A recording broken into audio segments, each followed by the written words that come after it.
Hi there. In a world where nothing is certain, that means anything is possible, right? If you want to fulfill your dreams and desires, you are in the right place. You absolutely can have a life of happiness. Everyone deserves an abundance of love, laughter, success, health, and wealth. I'm Tara Chadzakis, and you're listening to the Happy, Inspired, Motivated podcast. The show that brings you meditation, mindset, and motivation. So start by giving yourself permission to be awesome. Sit back, relax, and enjoy the show.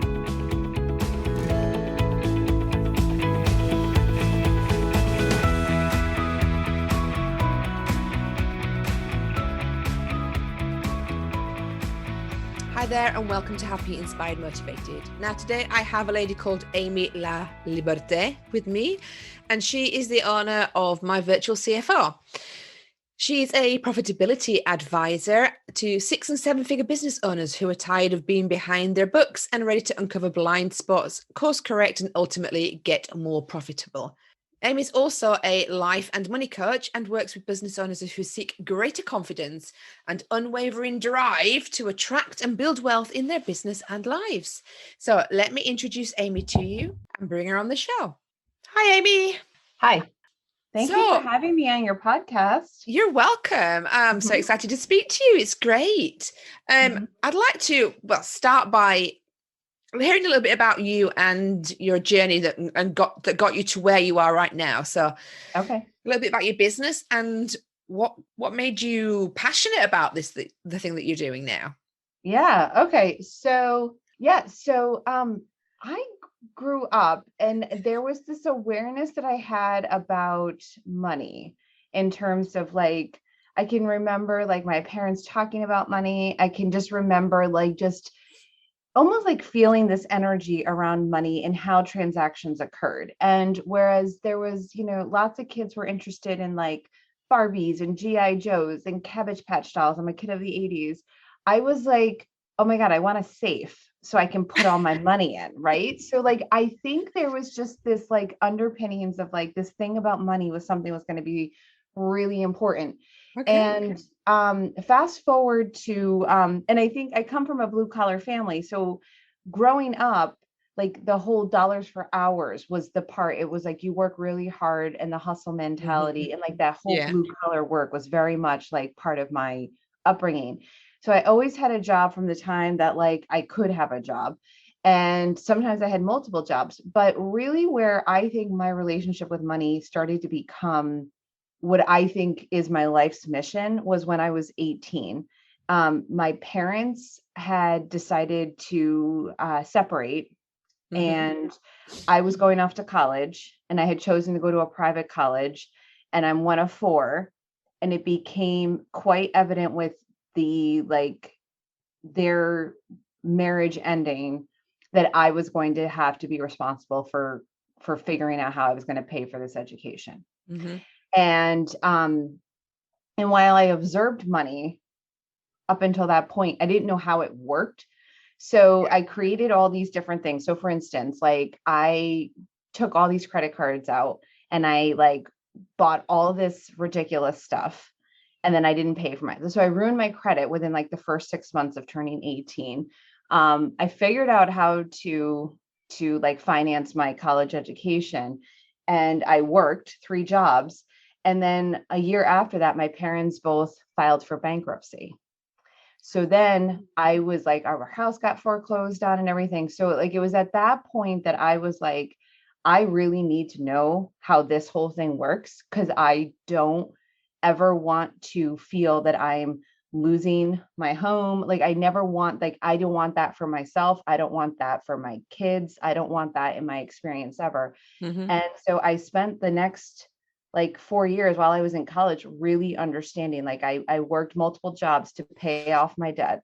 I figured out, I ended up paying my whole way through college myself. I figured out how student loans worked. And then when it came time to get a job, I started working with money. So I started developing, I was hired by colleges and universities to develop fundraising campaigns. And so I was like, I learned how to do the fundraising. And then I also learned how to create and develop campaigns. So I would work on campaigns. I started out with like $1 million campaign. And by the time I finished, I was the person developing the plan, the fundraising plan, and the operations and the financial structures for $50 million campaigns.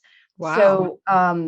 So it became really evident to me that like the money and how people transact with money, whether it's they're earning money, they're creating philanthropy and legacy around their money, it was something of significance, and it held such strong, like intuitive, not intuitive, but like internal value. And it was like the worth, like their worthiness and like the worth of the money. Like there was all this logic and emotion all built into it that I was fascinated by it. Yeah.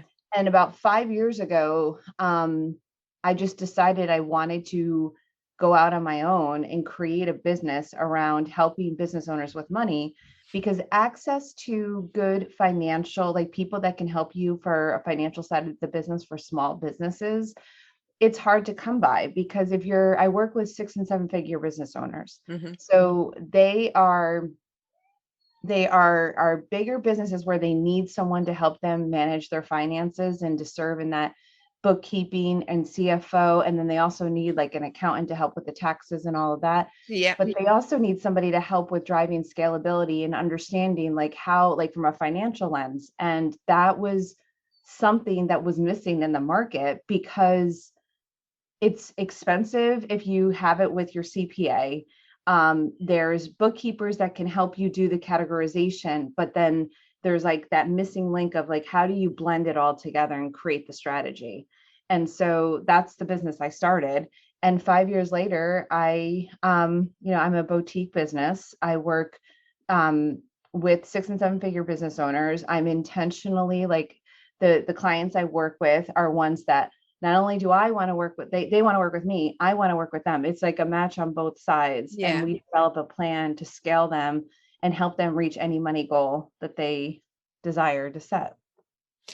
Cool. And I know that you look at money mindset in that as well. So how much work do you think, I mean, you would imagine 6 and 7 figures business owners didn't have much of a money mindset, but I'm guessing that they must do if they want to scale. They've obviously hit a ceiling, haven't they?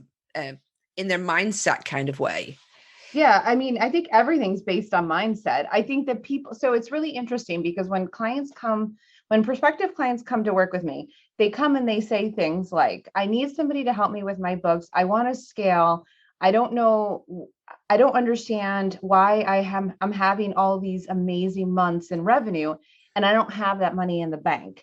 And so there's like a missing piece of like awareness of how like money works and how it flows in and out of a business.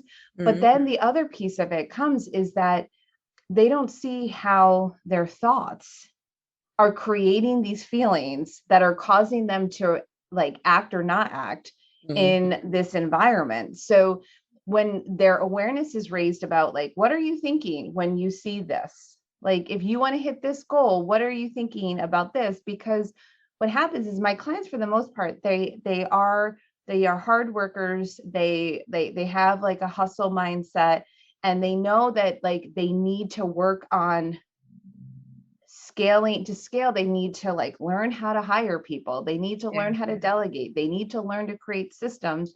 And while that's a lot of like action oriented stuff, if they don't go a couple steps ahead and say, okay, what am I thinking about this? Yeah. Because like it comes down to this like fear of failure. And so what I have found is that 80% of anything that happens around money is emotion. The 20% is the logic. And yet we spend 80% of the time working on the logic, and 20%, if we're even aware that mindset matters. Because I think that's the other thing. I think people are like, I'm just going to work hard. I'm just going to keep working harder. Yeah. The harder I work, the more money I'll make. Yes. And that's not what's happening. That's not what's driving all of it.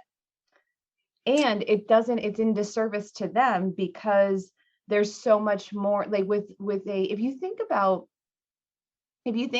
like anything that you do and you approach it with a scarcity mindset, and then you'd say, okay, I want to create this, and you create it with an abundant mindset, it's a completely different experience. Yeah. Yeah, it is.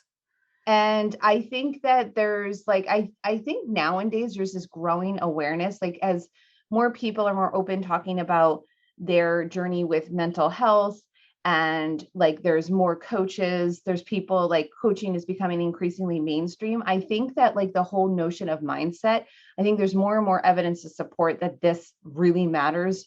And, it matters more than how many Instagram followers you have, how many like podcast downloads you have, how much money is in the bank. It really comes down to like, how are you being? How are you showing up? How are you serving in a way that is like really centric to your values?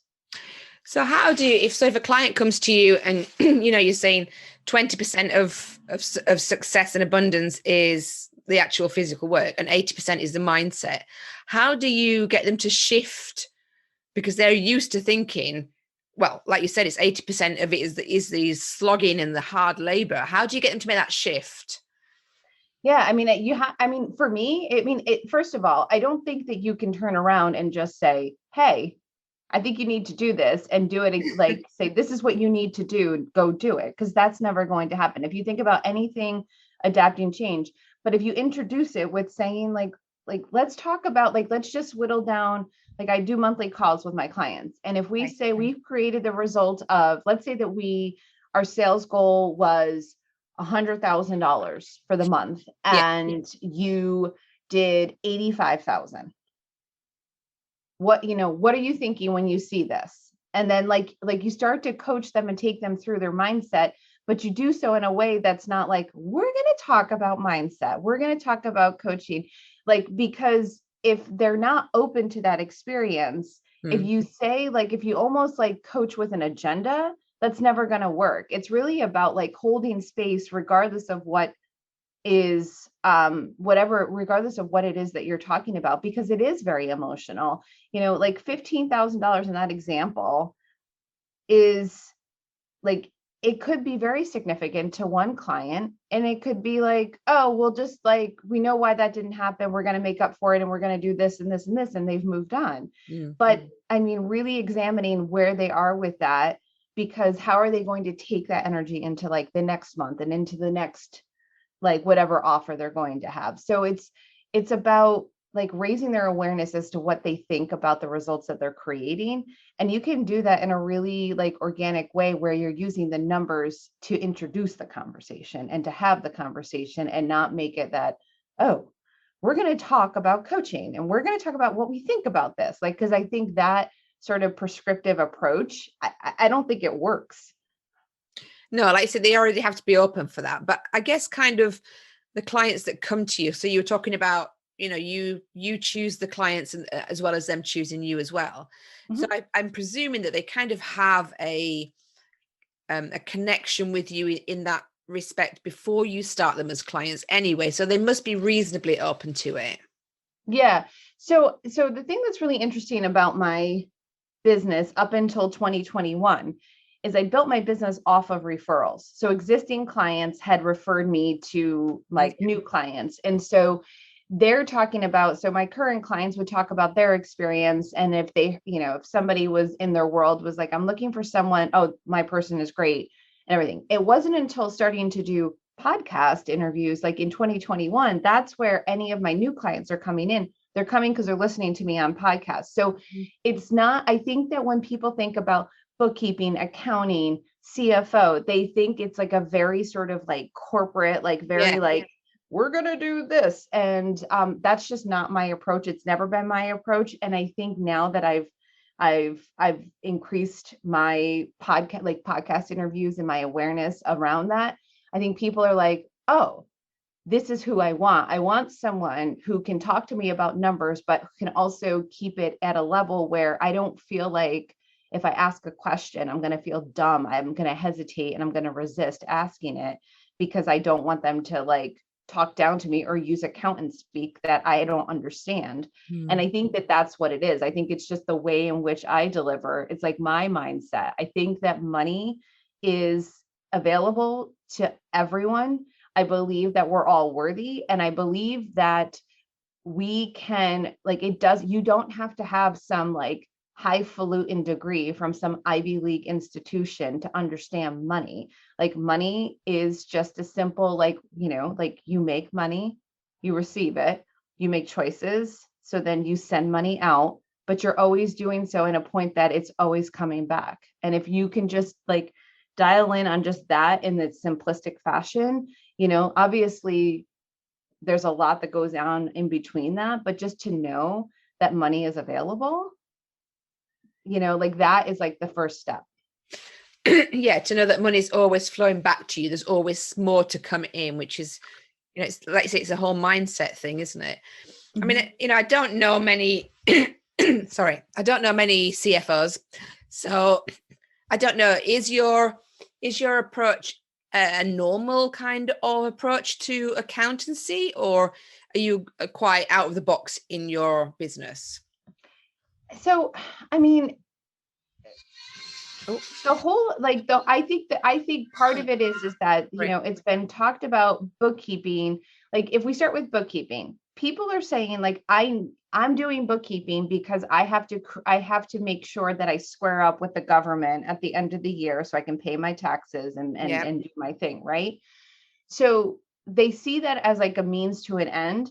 But what I see it as is no, like the information that you are creating here is really helpful for you to create the goals that you want and to make decisions to change and pivot your business. I don't think that is unique to like what we do. I think it's just from the lens of the fact of like, we can leverage these numbers. These numbers are not just for the purposes of paying taxes. They're used to drive and scale the business. They're not something that you should avoid doing because they're a tool that you can use. And I think that that's what it is. If you think about like a tool belt, and you think about like, there's like screwdrivers, and like, there's the flathead, there's the Phillips head. And let's say you've always used the flathead because you're like, I know what this can do. And then you see like a Phillips head screwdriver and you're like, I don't know what to do with that. But then someone says, no, this is how you use it. And then you're like, oh, wait, if I have like, a screw that has this sort of like a head, I can do this and everything. And it's like this awareness of like, oh, now I see how I can use it. And so I think that's where it comes into. It's like teaching them how to use the numbers and the bookkeeping that they are going to need to do to file their taxes, but how do they use them in a day-to-day operation? And I think once they see that, that's where it changes. I don't think that that's unconventional. What I think is unique about what I do is the first thing is that I'm a certified profit first professional. So I use cash flow management to help create constraint. Yeah. And then with the mindset part of it, I think that might be a unique thing because like with bookkeepers, accountants, CFOs, they're looking at just the numbers and they're looking at the logic. And I'm like, okay, like, yes, we got to look at the logic. The logic is, but like, let's play into like what's going on in your head. Like, let's talk about the mindset. And that part is unique. That doesn't happen too often. But I think there's more and more people being aware of the fact that like the emotion behind the money, especially in the last year with the pandemic, I think that they're realizing that there is an emotional component, whether or not they want to apply that into their offerings is like, I don't know, but I feel like offering that on top of it creates a really unique opportunity for me to work with clients who understand that it goes hand in hand. When you brought up the profit first, I was actually going to ask you about that. So what, I mean, is the profit first part of your life and money coaching that you've done, or is something different again on top of that?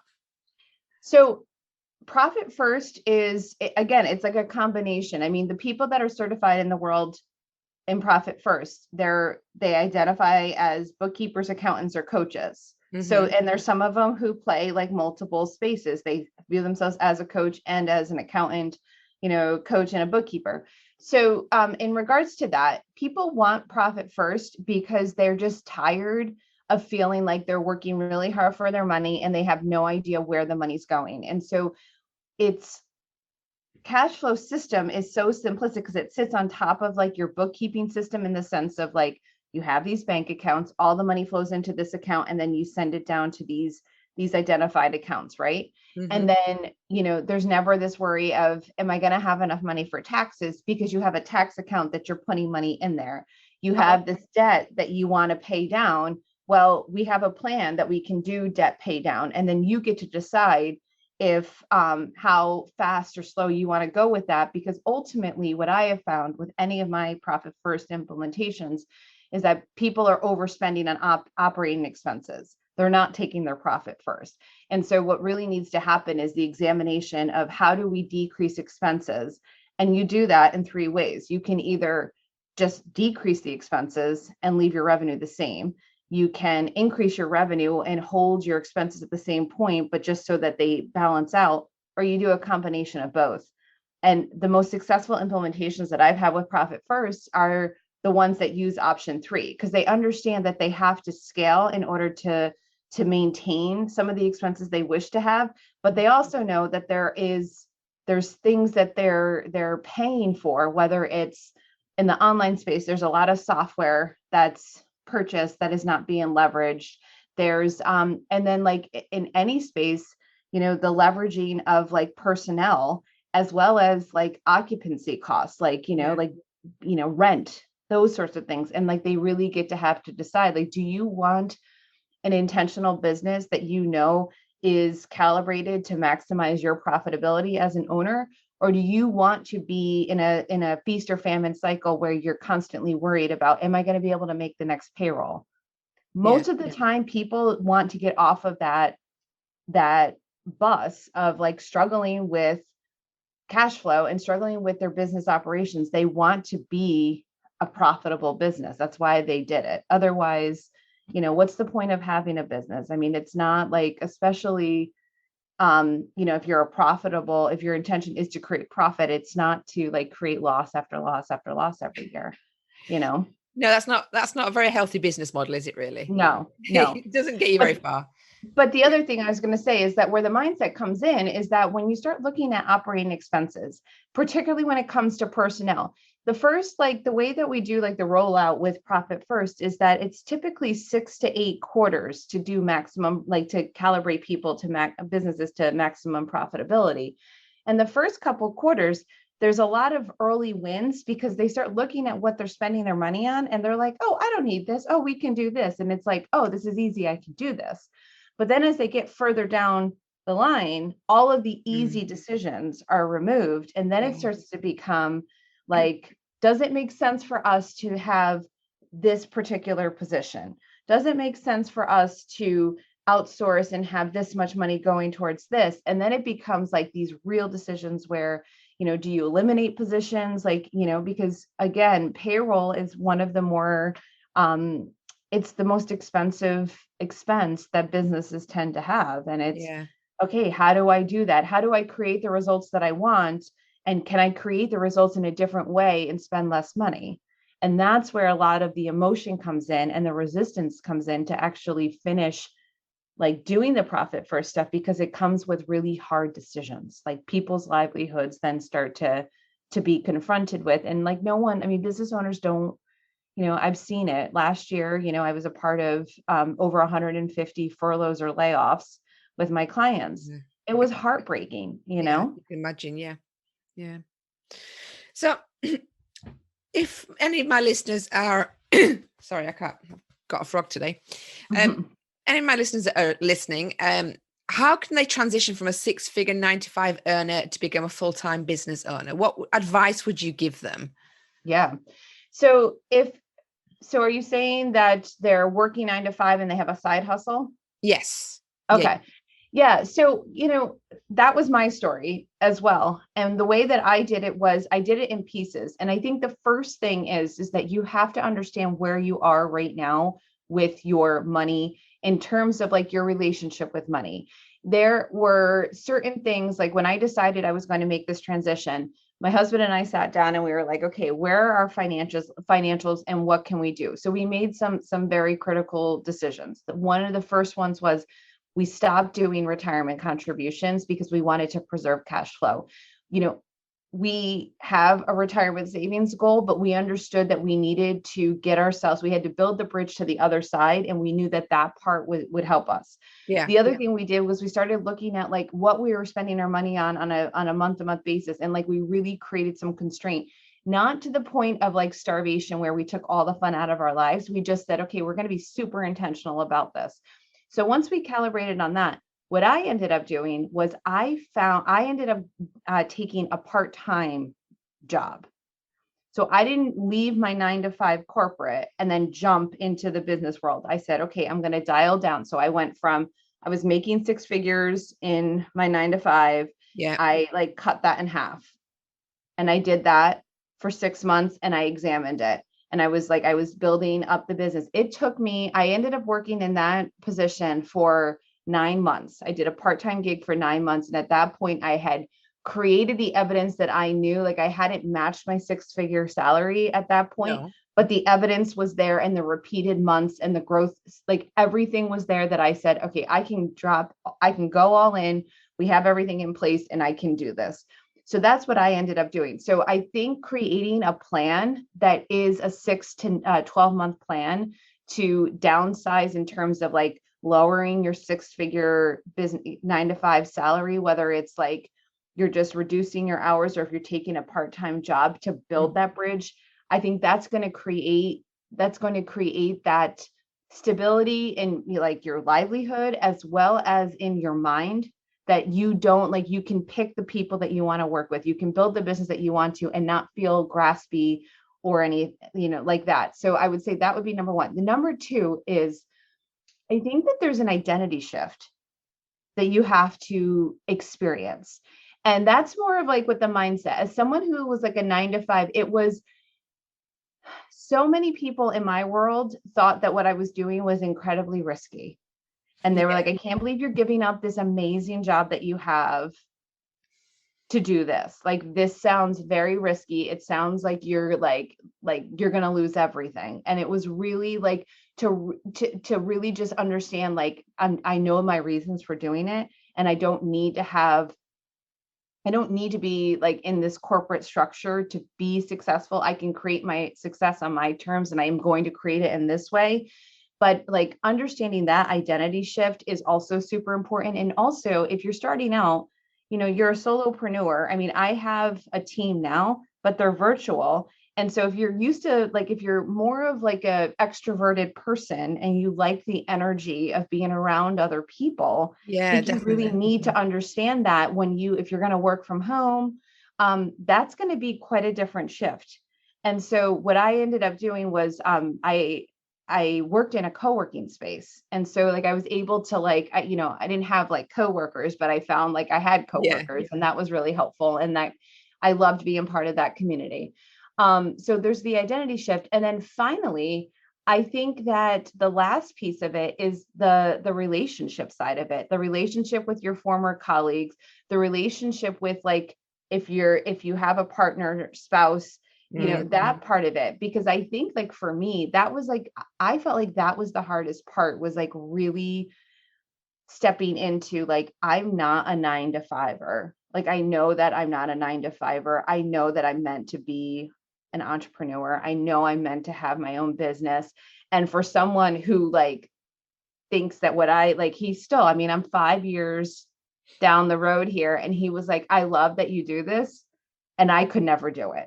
But really like understanding and having that relationship to build over. And then also like we have 3 kids and the relationship with them. I mean, for me, the one goal that I had was I wanted to be able to get my kids off the bus. Like that was like, I wanted to replace my 9 to 5 income and I wanted to get them off the bus. Like that was like, if I could create that, I was like living the dream. And I've done that. So, like now I have bigger dreams and everything, but it's like being really clear on what you want. And it can be as basic as what I just said. Yeah.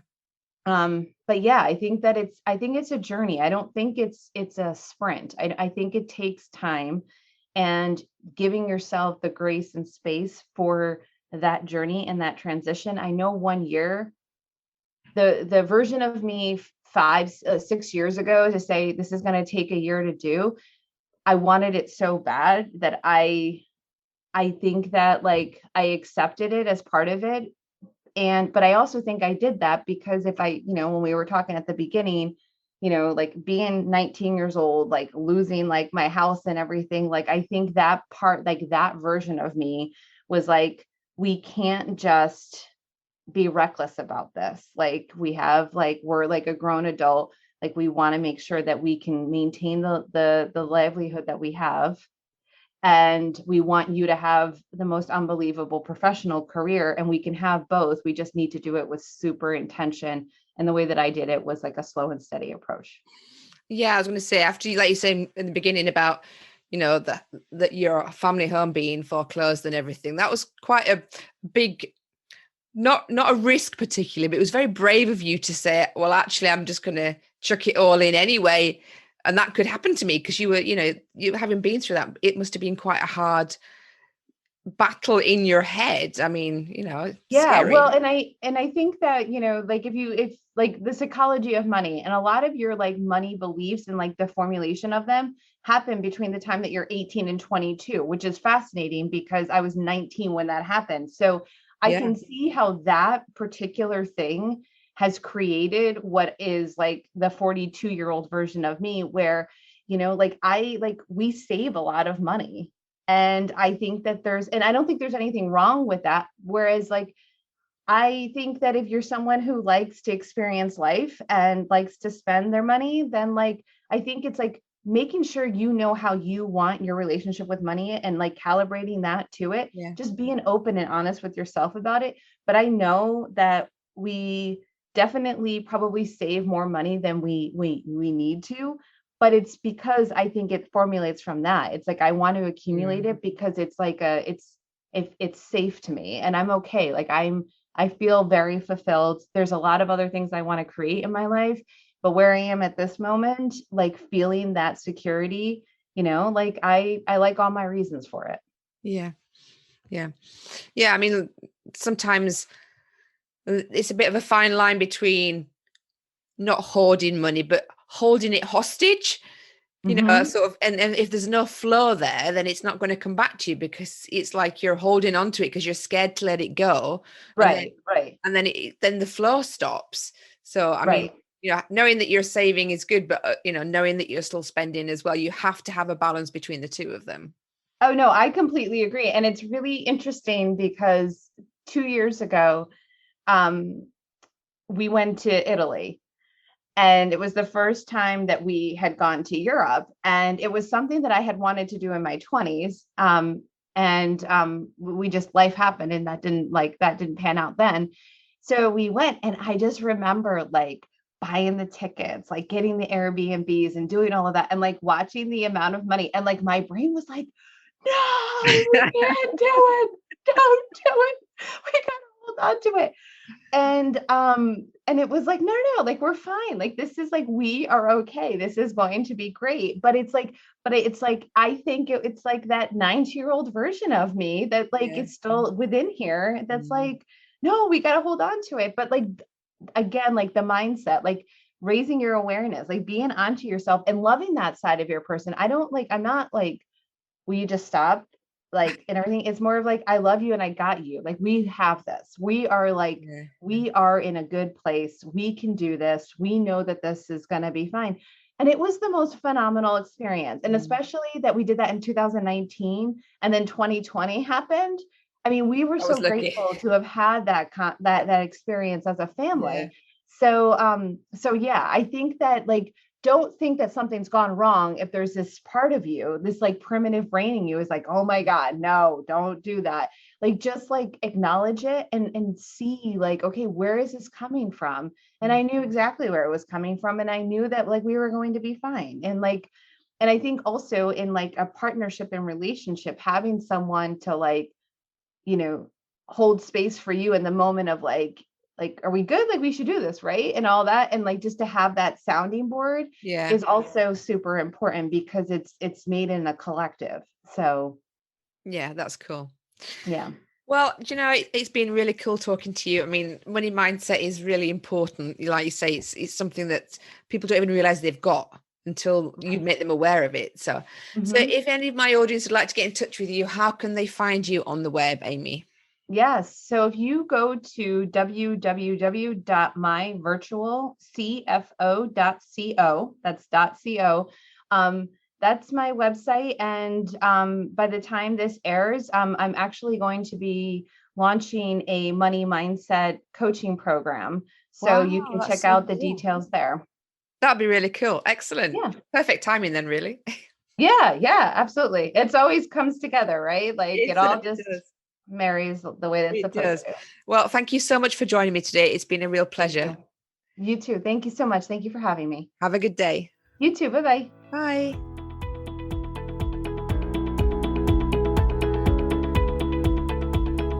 Thank you for listening to the Happy, Inspired, Motivated podcast. I'll be back next week bringing more meditation, mindset, and motivation for your happy and successful life. To find out more about our community, go to tarachatzakis.com/happy, inspired, motivated.